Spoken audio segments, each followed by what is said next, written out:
So, Oh, it's huge.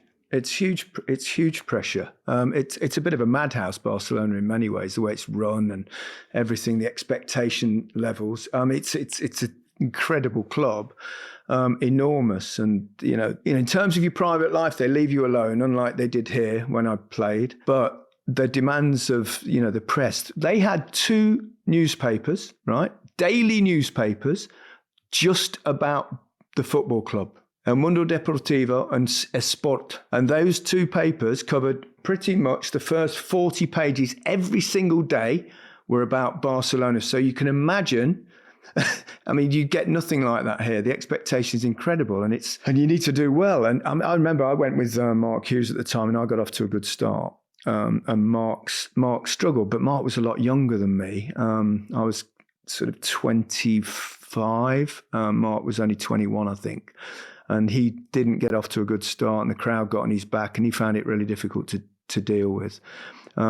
So it is hard, and the same applies to the coaches, and it's but also it's wonderful when it's going well, and the adoration and stuff like that ensues if you're banging in the goals is something really special. But there is a difference, and I suppose Manchester United has that that. Exactly, and that's exactly why I asked. So do you think the players are struggling from that, dealing with not just the football side, but the outside noise as well? Because what happens after each game, good, bad, indifferent, Bruno Fernandes out, he speaks really well, he talks sense, and you're like, okay, but he's their best player.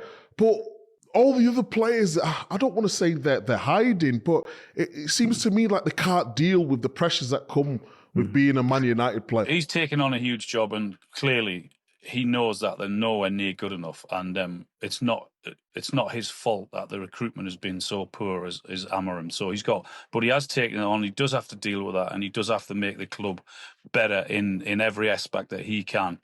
But it's an incredible tough job he's got on everything. Their season is Thursday night. I mean, you can imagine the response, not only from pundits alike, but the media and everyone, their fans. If they were to get knocked out on Thursday night, then it really has been a disastrous season. They have to win.